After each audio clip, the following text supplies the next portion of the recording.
¿Qué tal, señores? Buenas noches. Bienvenidos una semana más a La Tertulia, este espacio que organiza la Ocho Bierzo siempre en colaboración con el Diario de León. Por delante, casi 55 minutos de conversación, de charla, con el que va a ser nuestro invitado de hoy. Antes, las presentaciones en la mesa de La Tertulia ya se sientan, como siempre, nuestros periodistas de cabecera desde el Diario de León, su delegado en el Bierzo, Juan Carlos Franco, bienvenido. Hola, buenas noches. Y desde la redacción de la Ocho Bierzo, Miguel Ángel Blanco, bienvenido. Muy buenas noches.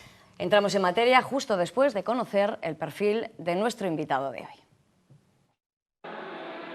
Nacido en Navianos de la Vega, se ordenó sacerdote en 1971. Ejerció como párroco en el Barco de Valdeorras y en 1976 llegó a Ponferrada como organista de la Basílica y como profesor de música del Gil y Carrasco. Desde 1983, Antolín de Cela es rector de la Basílica de la Encina, compatibilizando el cargo con el puesto de delegado del Camino de Santiago para la diócesis de Astorga y la docencia.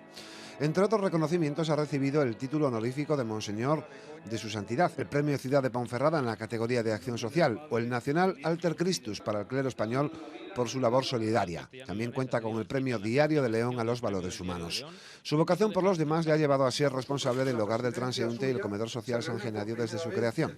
Antolín de Cela vive con intensidad el don y la gracia del sacerdocio. Hoy es nuestro invitado en La Tertulia. Pues ya lo han visto, hoy se sienta en la mesa de La Tertulia Antolín de Cela, rector de la Basílica de la Encina, entre otros muchos cargos. Bienvenido. Bien hallada. No sé si 33 años después puede decir que tiene las mismas ganas y la misma fuerza como para afrontar estas responsabilidades. Ciertamente hay cosas que da el cielo y a mí me dio pues el hecho de ser un hombre emprendedor, de no poder parar, de estar siempre empezando un camino y terminando otro y retomando otra vez el camino.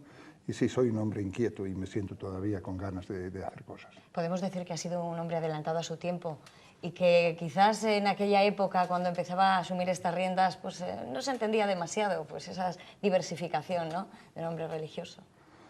Bueno, mi deseo ha sido estar con la gente y acompañar el proceso de la gente. Si alguna vez pues, hay posibilidades de ver por dónde va la historia y por dónde pueden ir los tiros, como suele decirse, pues ha sido un don realmente de la naturaleza y ha sido también parte de la formación que me han dado. Yo sí, quiero estar al día, no quiero pisar fuera de la gente y fuera de la historia, y he sido un hombre pues, que su deseo es estar siempre con la Iglesia real, con la Iglesia que anda por las calles. Y ha ido evolucionando con los tiempos, también asumiendo, hablábamos hace un momento off the record de las nuevas tecnologías.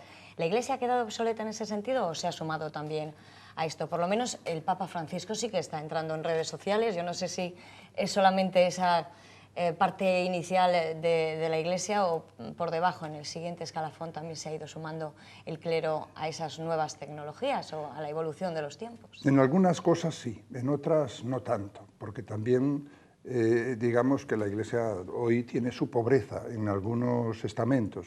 Por ejemplo, los sacerdotes somos mayores, nos cuesta más entrar en las páginas web, nos cuesta más irrumpir en las parroquias en métodos que se hagan presentes, sobre todo con la gente más joven. Y la gente mayor que va a las parroquias muchas veces no es la más rica en la utilización de esos métodos.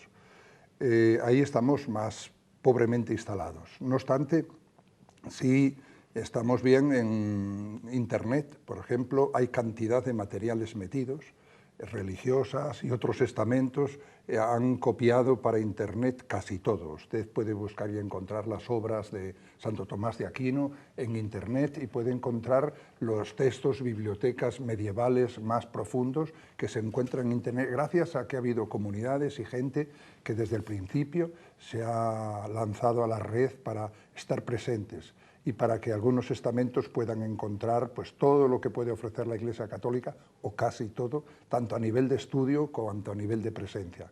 No obstante, en medios de comunicación social también más o menos estamos, pero quedan muchas cosas todavía en la Iglesia por actualizar.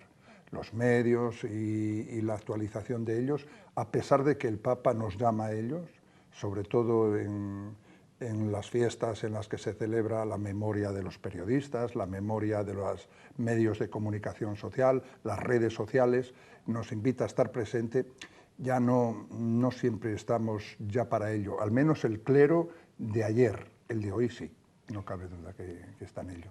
Antolín, si quiere, si le parece bien, abrimos el debate al resto de la mesa. Miguel Ángel, Juan Carlos. Hola, buenas noches, don Antolín. Buenas noches. El nuevo obispo, don Juan Antonio, decía que uno de los problemas del clero que se está enfrentando ahora es la falta de vocación.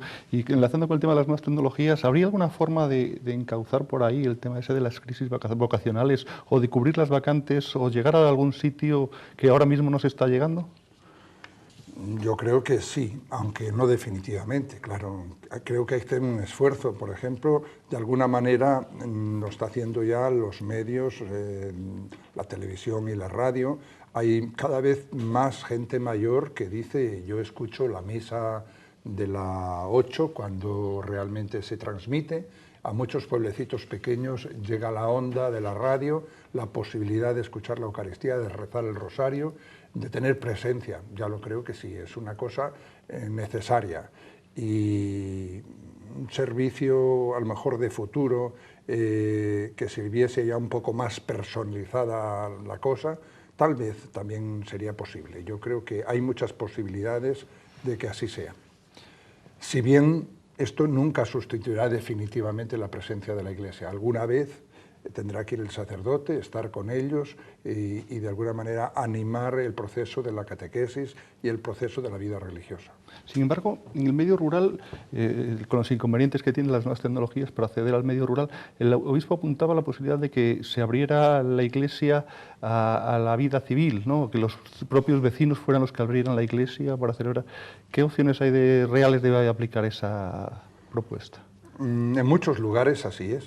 Quiere decir que los sacerdotes cada día tendremos más pueblos y tantos como casi seamos incapaces de nombrar. Ya es normal ahora que un sacerdote tenga 20 pueblos y que el sacerdote pues vaya pues, a momentos puntuales de la comunidad, cuando alguien fallece, acompañarlo, vaya al día de la fiesta, vaya determinados días, poquitos, porque a todos no le da tiempo. Y mientras pues haya, digamos, pues un señor o una señora del pueblo, si es del pueblo mejor, que pueda abrir la iglesia, que pueda acompañar, pues rezar un rosario, que pueda hacer una palabra, una celebración de la palabra, que pueda, digamos, que acompañar a lo mejor, dar la comunión si un señor está enfermo o una señora desea la comunión los domingos, pueda dar la comunión. ¿Podría incluso un civil dar la comunión? Si hablamos de personas civiles, como tú dices, de cristianos bautizados a quienes el obispo autoriza a dar la comunión. Así está pasando ya en algunos pueblos del Bierzo. Digamos que la Encina atiende algunas parroquias del Valle del Silencio, sin sacerdote. Y actualmente van de Ponferrada algún grupo de laicos, como tú llamas civiles, laicos, a celebrar la palabra, no la misa, una celebración de la palabra. Hacen las lecturas, hacen una pequeña homilía, no es celebración de la misa, una celebración de una liturgia de la palabra.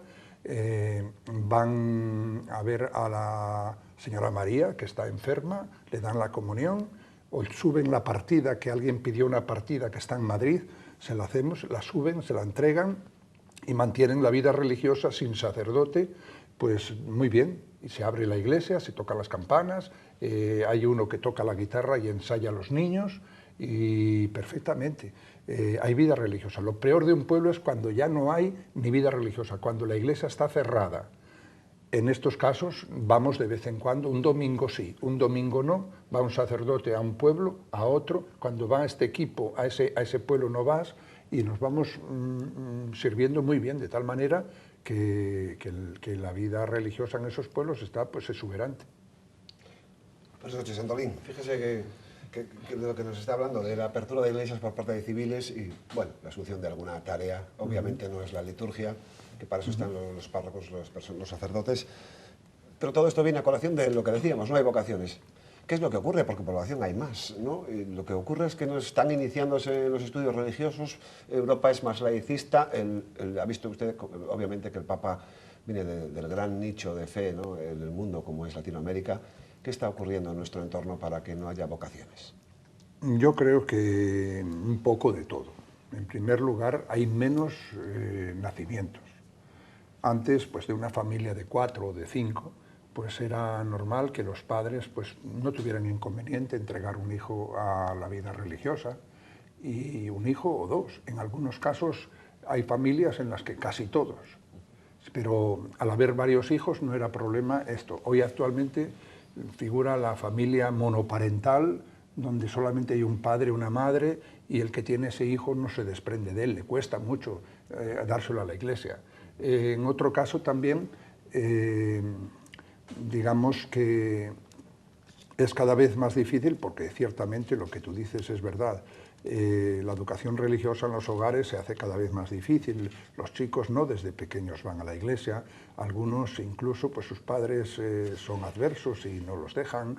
En otras ocasiones pues el pulso de la sociedad pues se hace más difícil y bueno, pues los seminarios apenas tienen chicos.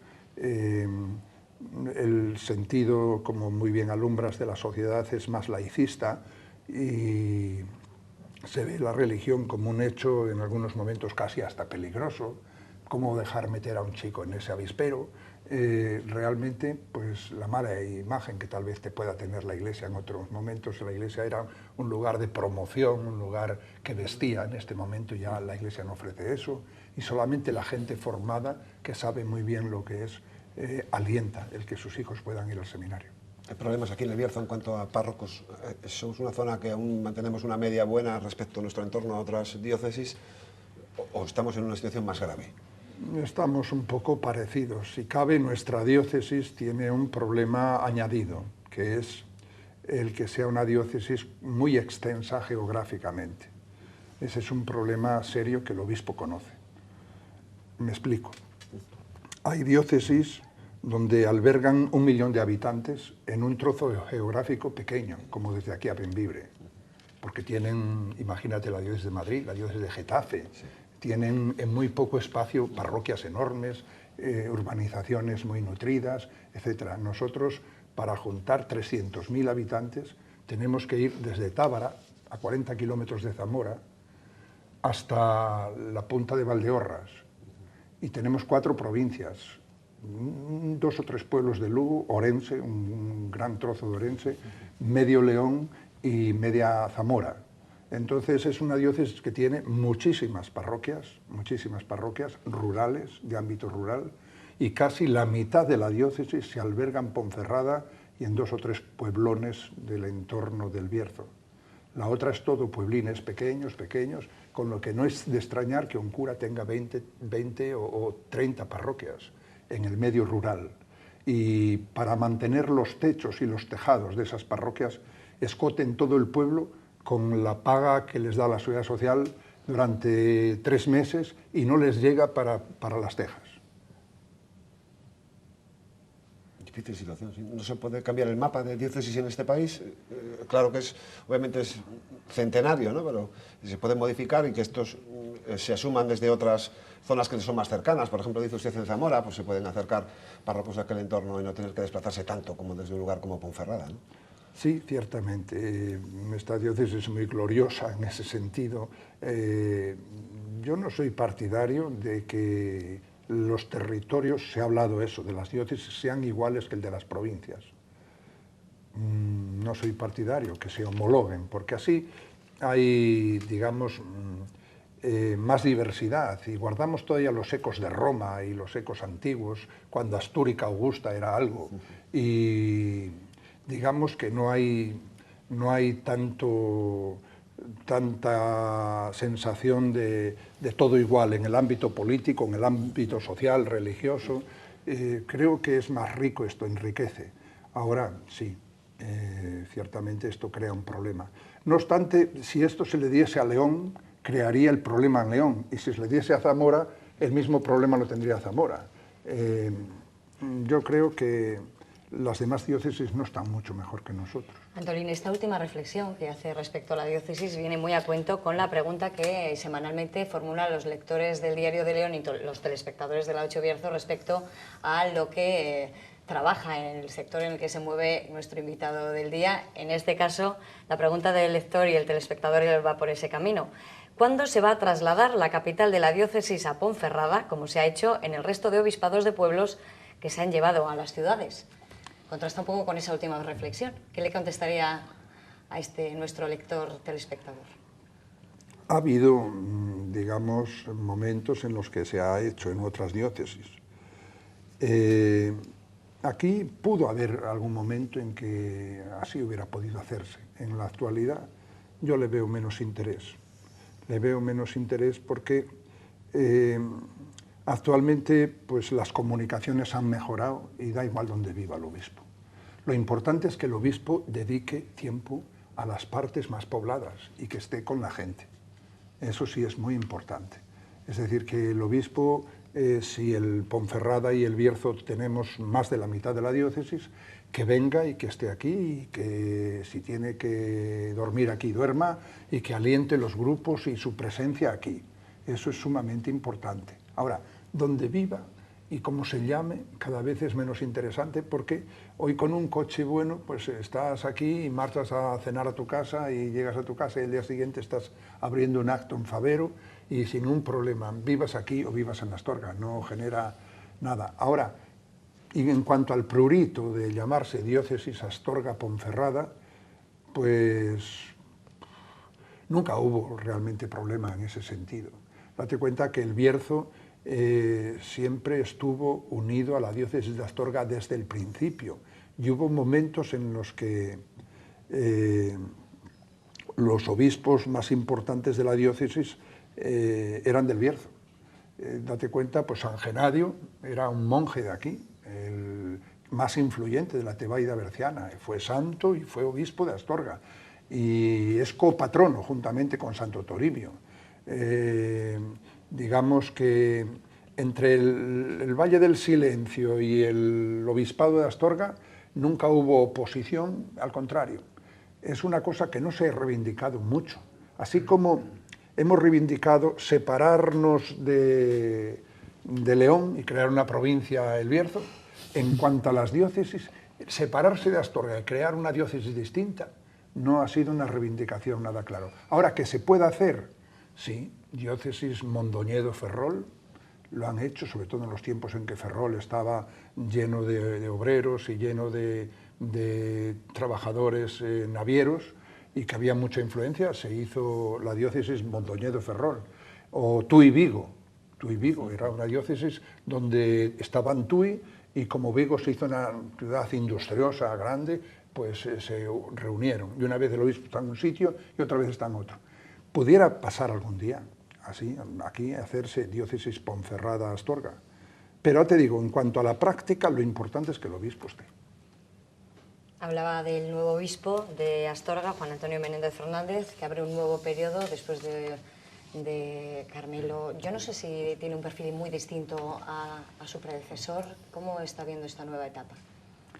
Todavía no hay tiempo para juzgarla, pero bueno, el obispo se esfuerza por ser muy cercano. Yo lo veo como un obispo muy cercano, quiere estar mucho con la gente, de tal manera que en las celebraciones hace como los pastores protestantes, marcha para allá, para la puerta, dedica a saludar uno a uno a la salida, hace un esfuerzo tremendo por conocer los sacerdotes, ya los conoce todos. Su primera visita fue a ver los sacerdotes enfermos, la segunda a ver las comunidades religiosas que estaban en clausura, la tercera visita fue, ahora te aparece un día en la parroquia, no sin avisarte, pero te avisa sin tiempo.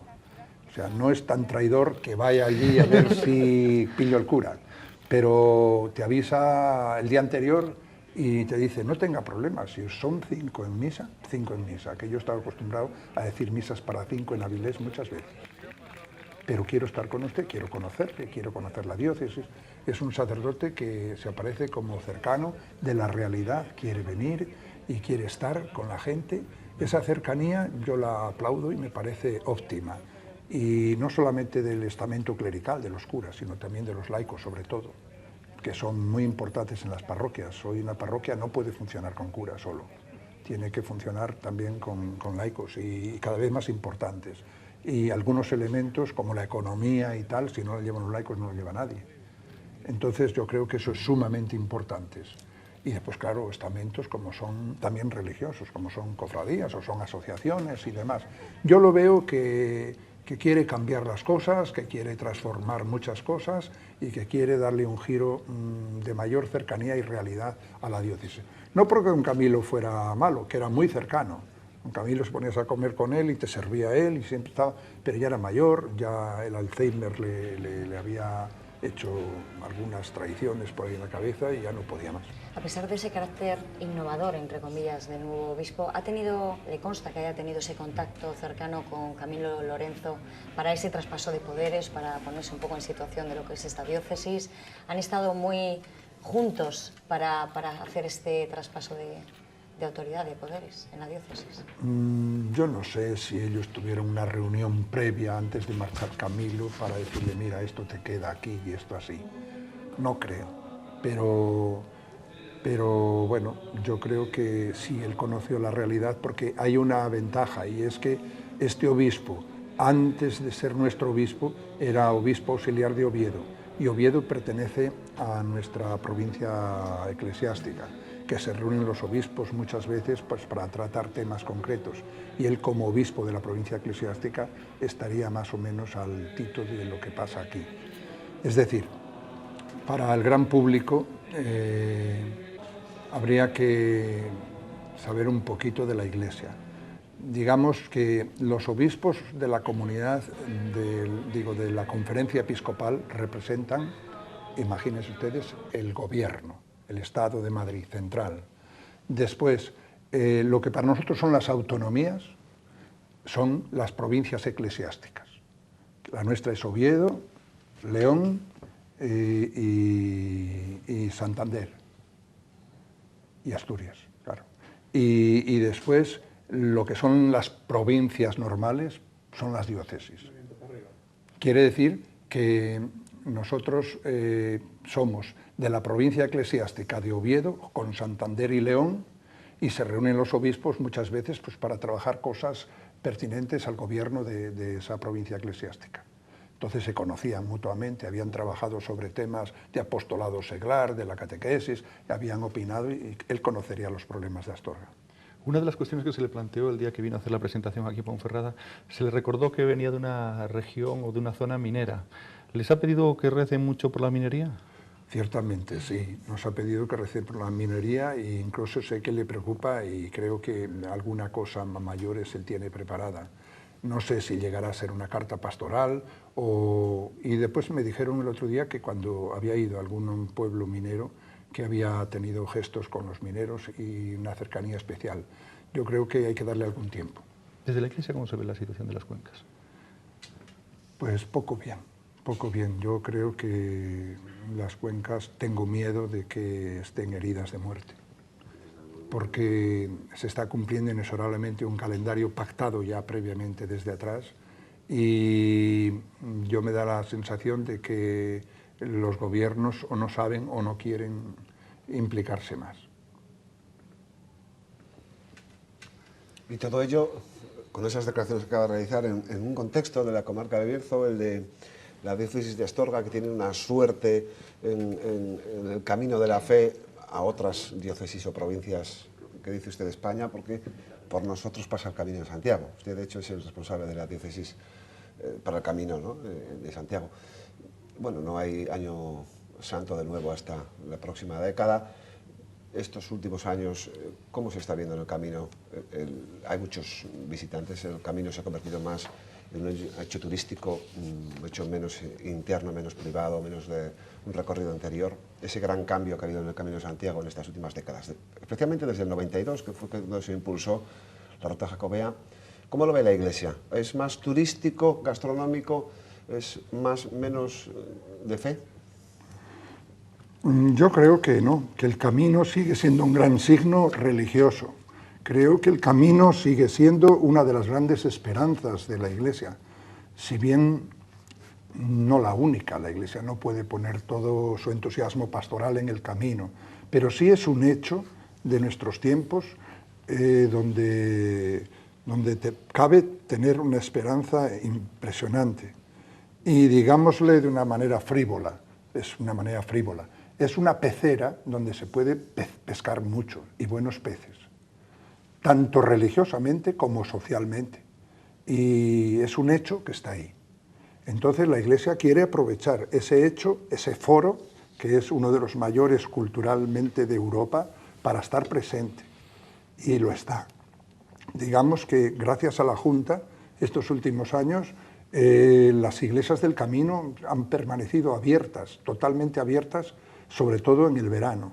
Digo gracias a la Junta porque la Junta ofrece una pequeña paga a aquellos jubilados o chicos estudiantes o gente que abran las iglesias.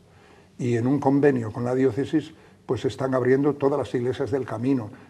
San Abrés, del camino francés y del camino de invierno. Se están abriendo y los peregrinos lo agradecen mucho. Poder llegar, posar, sentarse en un banco y en el frescor de la tarde pues poder rezar, o que un símbolo, un santo que está allí te lanza un mensaje especial, o te acuerdas de tu padre o de la primera comunión, un recuerdo que te viene en un momento determinado. Las iglesias por sí mismas ya evangelizan, ya hablan, si están abiertas, si están cerradas no. Entonces, es también, ahora que se habla también de foros donde hay encuentros con creyentes, con no creyentes, es también un foro muy importante, un patio de los gentiles, un lugar donde por internet puedes entrar, sin duda ninguna. Es un lugar donde los peregrinos comen, beben, duermen y por tanto se convierte en un hecho económico. De hecho, pues la sociedad tiende a frivolizar esas cosas y se han abierto albergues económicamente viables, la tira. Ya veis, en Ponferrada, pues 3, además del de la iglesia, y vamos por otro tercero. Y en los pueblines pequeños, pues según entra el peregrino, se ofrece camas, cama para peregrinos, se ofrece, lo cual quiere decir que el hecho jacobeo también es un hecho económico que está ayudando a muchos pueblos a resistir la crisis. Y los peregrinos comen, beben, hay restaurantes a los que los peregrinos van. Yo creo que los peregrinos están ofreciendo una alternativa de país para muchas cosas. Si el hecho de la peregrinación es más económico, más religioso, yo creo que al menos termina siempre en religioso. Cuando la gente llega a Santiago, la gente suele entrar, algunos se confiesan, muchos, aunque hayan empezado de manera frívola, el final es otro, y bueno, yo aquí he escuchado confesiones muy importantes de peregrinos que iban con su problema religioso y no han resistido llegar a Santiago. Antes, incluso con pecados importantes, que no puedo decir los peregrinos, pero los pecados sí, pecados de aborto y demás, que al llegar aquí se lo aligeran porque quieren seguir el camino tranquilos. Quiere decir que debajo de la frivolidad el camino sigue siendo el camino. Sin embargo, hay otras opiniones, como la del presidente de la Asociación de Amigos del Camino, Roger Morán, que en el último número de la revista Os Mundo lamentaba el aumento de peregrinos y creo que decía exactamente que vienen a pasar sin pena ni gloria unas vacaciones baratas, a ligar, a beber y a estartarse. Puede que haya ese tipo de peregrinos y puede que esos pecados existan. En el camino hay muchos pecados. Estamos en el año de la penitencia y bueno, pecados de peregrinos frívolos que vienen porque esto es más barato que ir a Benidorm, seguro. Y puede ser que haya administraciones irresponsables que no cuidan el camino y no defienden que una flecha la apunten de cara a un señor que vende vino y se olvide el camino. Y las administraciones están en la inopia. O puede haber pecados de ayuntamientos que dejan construir una casa mal construida en mitad del camino, seguro. Pero a pesar de todo, el camino es un hecho religioso y el camino está ahí. Y yo creo que a pesar de todo hay que ver el camino con realismo. Eso puede existir, no cabe duda, pero yo creo que eso no es lo mayoritario en el camino. En este momento hacemos un parón. No quisiera yo pecar también, un pecado televisivo, y es no poner publicidad. Tenemos que hacer ese impasse, pero volvemos, retomaremos la conversación en unos minutos con Antolín de Cela, rector de la Basílica de la Encina.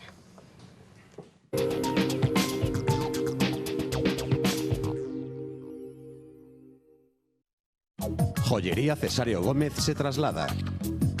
Nuevas instalaciones en la calle Dr. Fleming 14. Relojes de todas las marcas, joyas, platería y la mayor selección en trofeos deportivos. Cesario Gómez. Nuevas instalaciones con la calidad de siempre. En cada rincón, un detalle.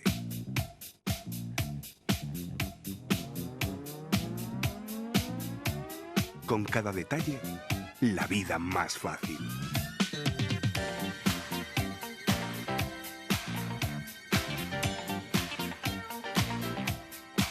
Eibarresa, el detalle nos diferencia. Aislaciones Camponaraya, empresa pionera en proyección de espuma de poliuretano. El poliuretano es el mejor aislamiento térmico para su industria o vivienda, aplicado en cubiertas, desvanes, suelos y cámaras mediante proyección o inyección. Es el único sistema que elimina la condensación en cubiertas de chapa. Aislaciones Camponaraya, el sistema más eficaz para ahorro en calefacción y calidad de vida. En 2015 cumplimos 50 años y por eso queremos explicarte por qué somos tu óptica de siempre en Ponferrada. Ser de siempre no es tratarte como uno más, sino como alguien único. Es haber vivido los cambios de tu barrio y de tu ciudad, del blanco y negro al color. Es haberte visto crecer, conocerte y comprenderte. Es haberte explicado hace 3 décadas cómo unas lentes progresivas o un audífono pudieron mejorar tu salud. Ser de siempre es llevar medio siglo mirando por ti. Por eso y por mucho más, somos tu óptica de siempre en Ponferrada.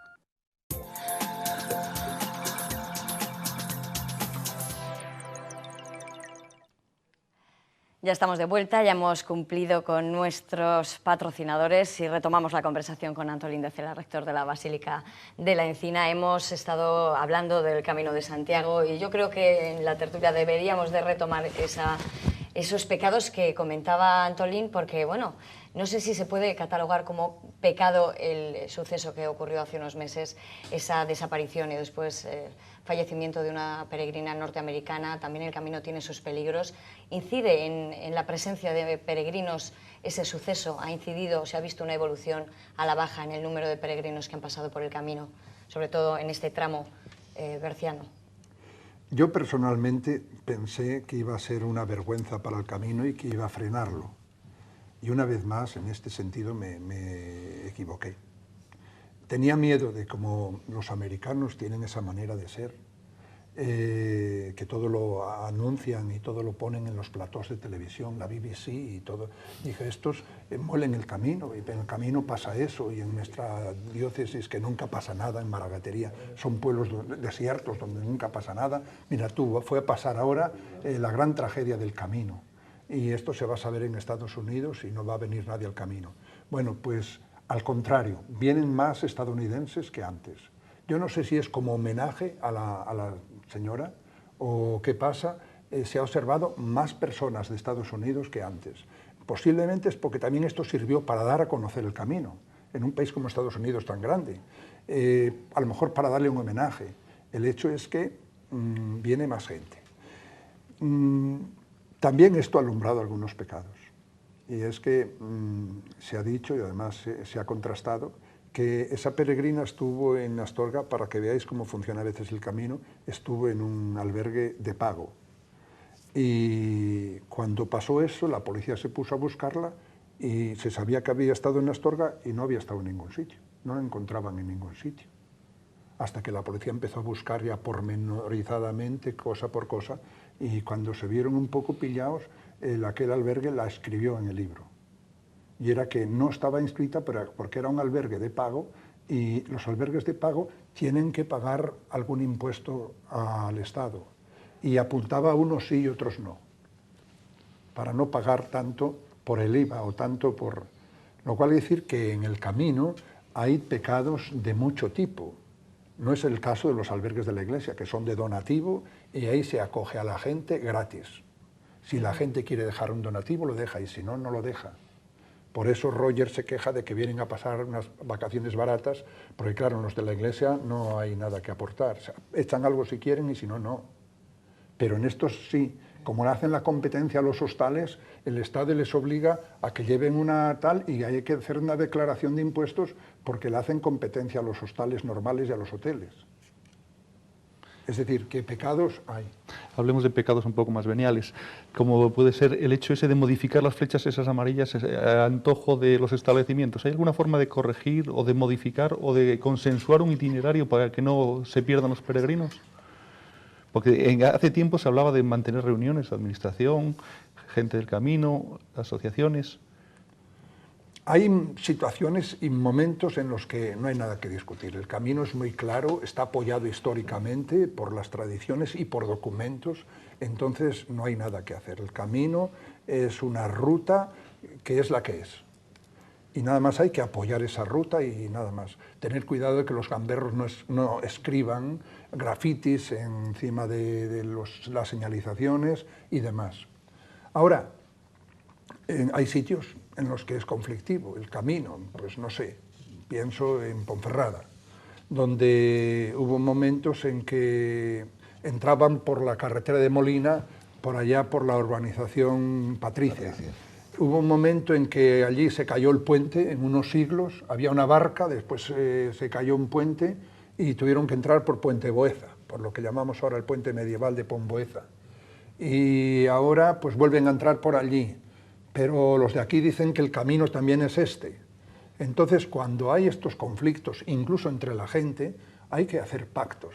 En los ayuntamientos y en las asociaciones, pues hay que hacer pactos y, bueno, una solución es señalar los dos y decir que la gente vaya por donde quiera. Por ejemplo, por aquí hubo camino en tal época y aquí hubo camino en estos siglos. Usted vaya por donde quiera. Sería una manera de acabar con el conflicto. Señalizar los dos, hacerlo bien, explicarle a los peregrinos por qué se señalizan esos dos y punto. Y así no queda uno mal con unos y con otros y además la verdad es esa, que en los dos sitios hubo camino, en unos siglos en otro. Y después eso, pues atender, sí, el que hace la flecha para que pase por su cantina, sacando un ramal del camino real y allí nunca hubo, ese hay que borrar la flecha o llamarlo la atención o ponerle una multa o encargarse la policía local que se encargue de la vigilancia de eso, como se encarga pues, de una obra que no tiene licencia o como se encarga de un acontecimiento que pasa en las calles. Pero ahora mismo el camino a su paso por Ponferrada está bien señalizado, porque en fechas recientes me suena que había tenido que intervenir la policía municipal, que habían encontrado a los peregrinos perdidos en Toral. El camino no está bien señalizado en la actualidad, más o menos para el camino francés sí. Me da la sensación que el camino de invierno no.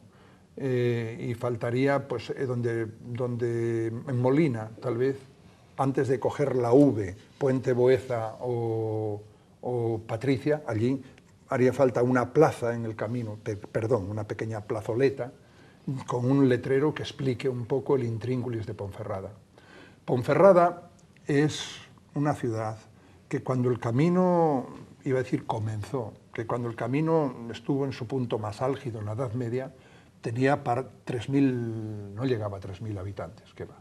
No llegaría a 500 habitantes.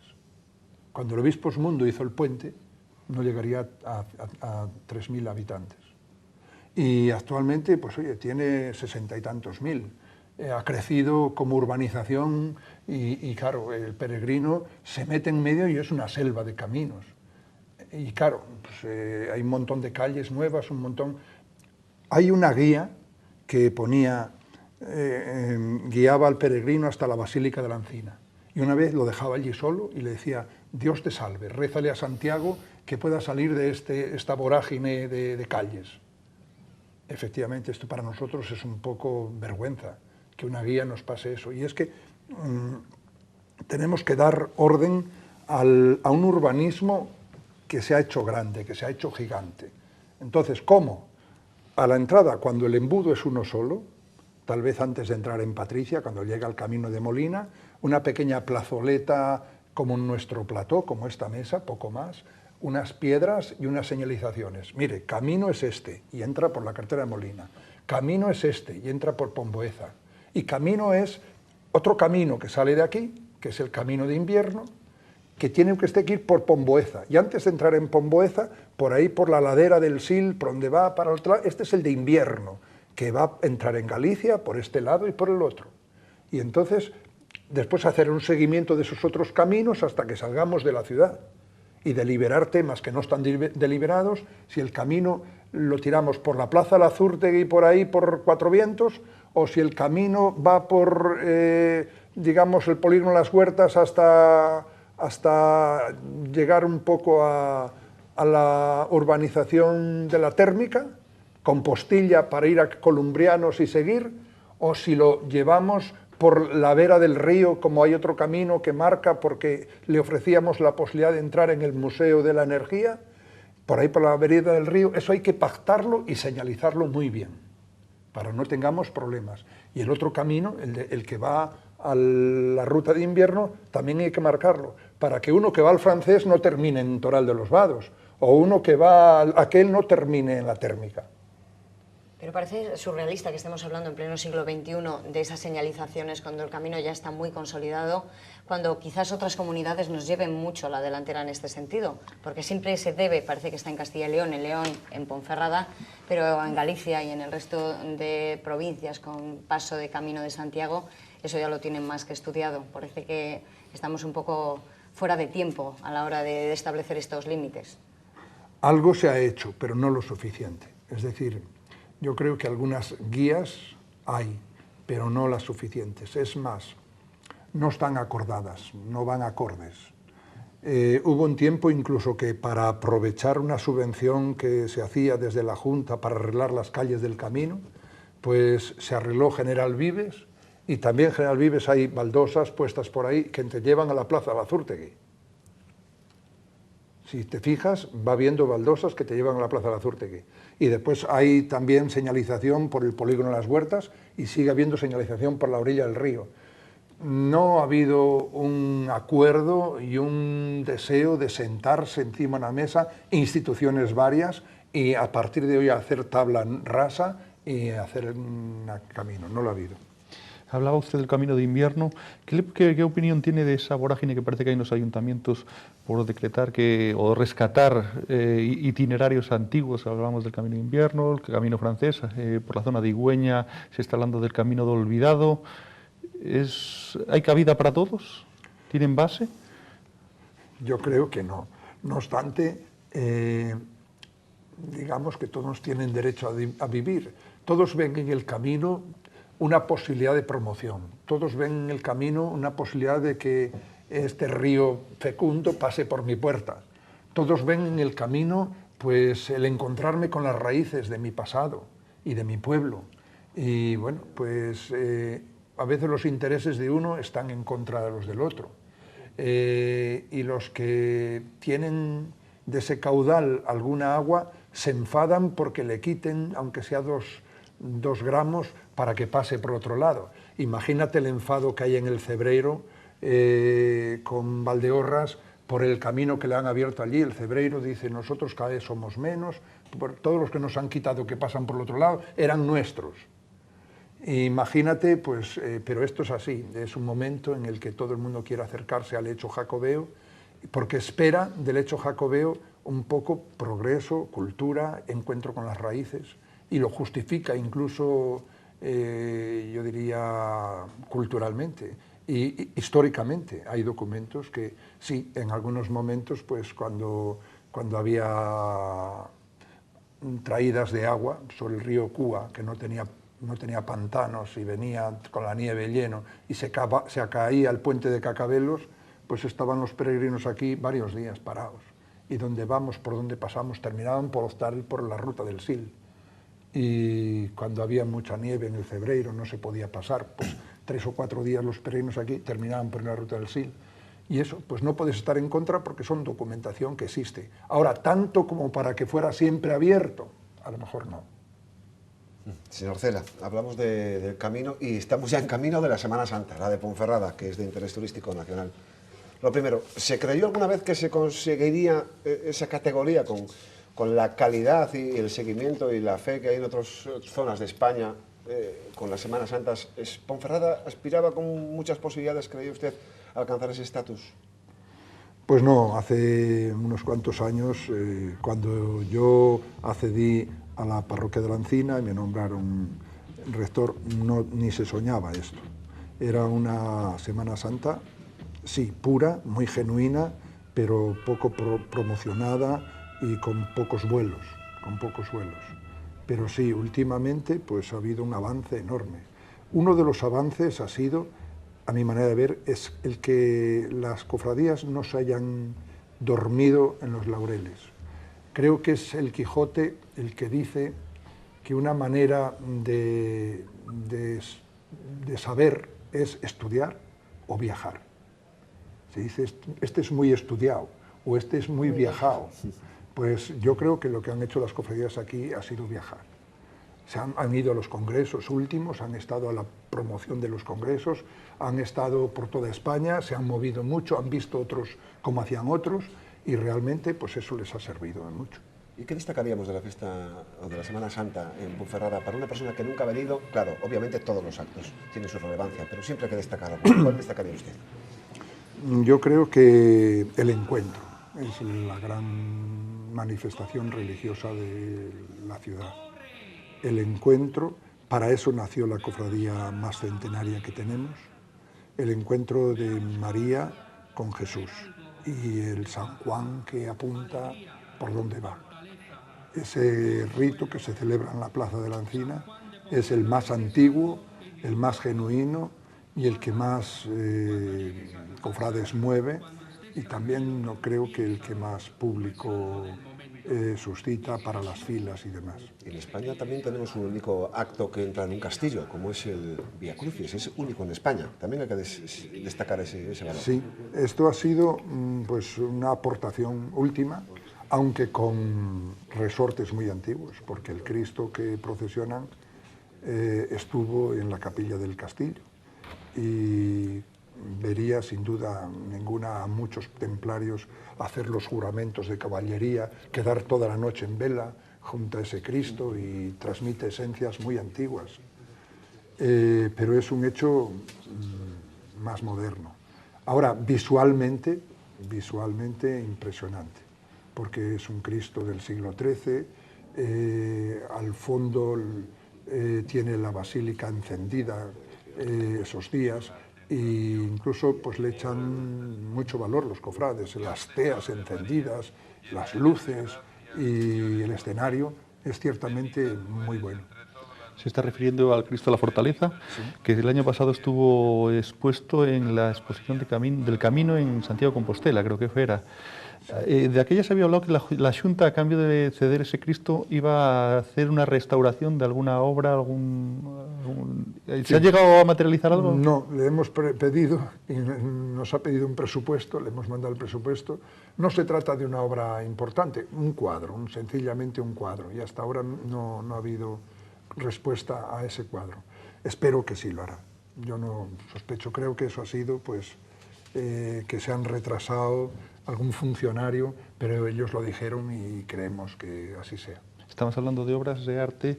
Está en la vuelta de esquina, están las Edades del Hombre que se celebran en Toro. ¿Ya sabe que va a ceder el Obispado de Astorga o la parroquia? Todavía no. No sabemos qué piezas solicitarán, aunque... Pero, no sé, es en el mes que viene cuando se inaugura, ¿no? De abril a noviembre. Me da la sensación de que, perdón, los de Toro a lo mejor me pegan, pero que no va a ser una exposición así muy generosa en obras, que no va a ser muy grande. El título ya, que es Aquis, pues enfada un poco a algunos de Toro, porque allí lo que hay es vino. Entonces el título Agua es muy sugerente para el agua del bautismo, muy sugerente, pero allí pegaba más vino, que también es sugerente por lo que la consagración y demás.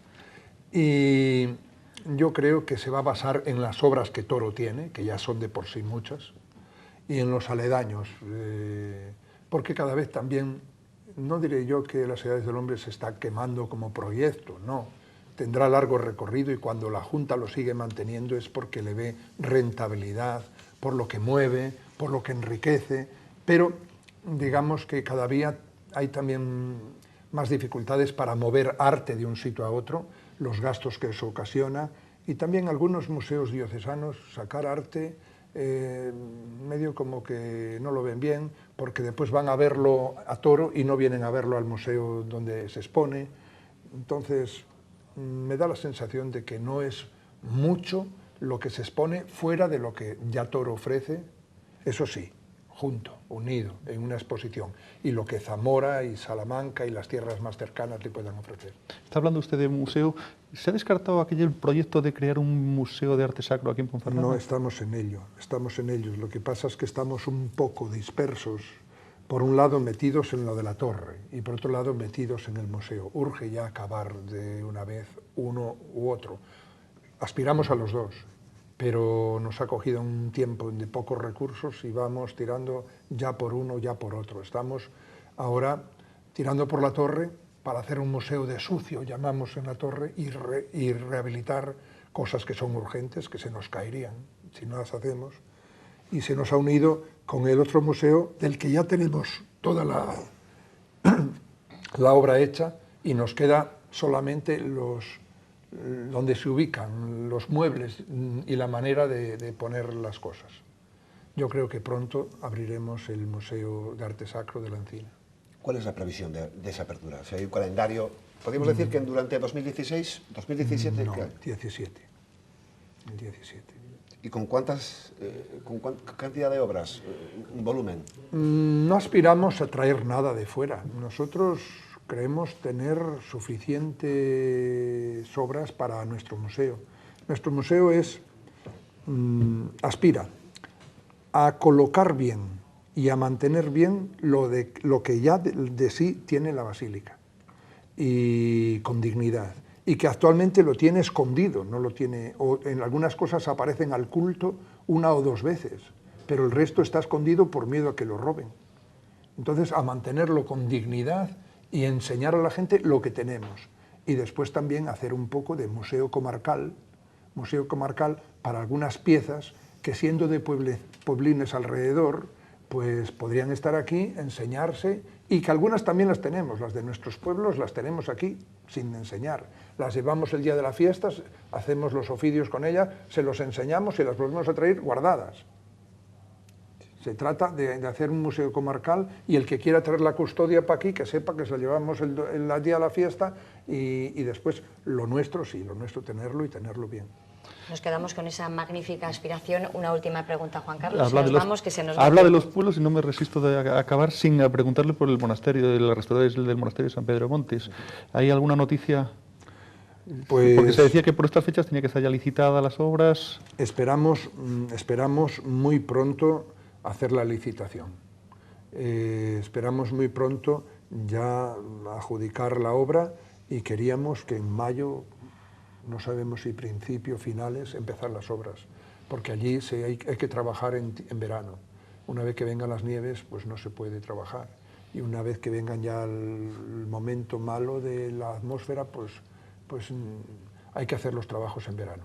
Entonces, nuestra idea estamos trabajando ya en eso, en hacer un elenco para hacer las cosas bien, los puntos que damos a cada empresa que se presente, en base a qué, y para resolver la licitación. ¿Qué es lo que ha retrasado esa licitación?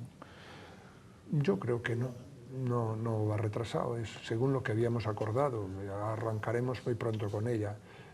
Había alguna cosa también que arreglar, que hemos tenido que utilizar, y estamos también terminándolo. Antes no hemos podido, porque el hospital tiene como fines la sanidad, y entonces pues nosotros teníamos que ampliar los fines también de la Fundación para el Patrimonio, y entonces pues eso nos ha llevado algún tiempo. Te llevas esos tiempos, esos plazos marcados. Se nos ha acabado el tiempo. Muchas gracias, Antolín de Cela, por haber compartido este espacio de tertulia con nosotros. Espero que se haya sentido cómodo. Muy bien, todo momento. Gracias, como siempre, a nuestros periodistas de cabecera. Como siempre, Juan Carlos, muchas gracias. Miguel Ángel, nos vemos la próxima semana. No, la siguiente, porque la semana que viene, el jueves, es Jueves Santo. Así que la tertulia libra. Nos encontramos la siguiente semana. Estaremos con otro invitado. Hasta entonces.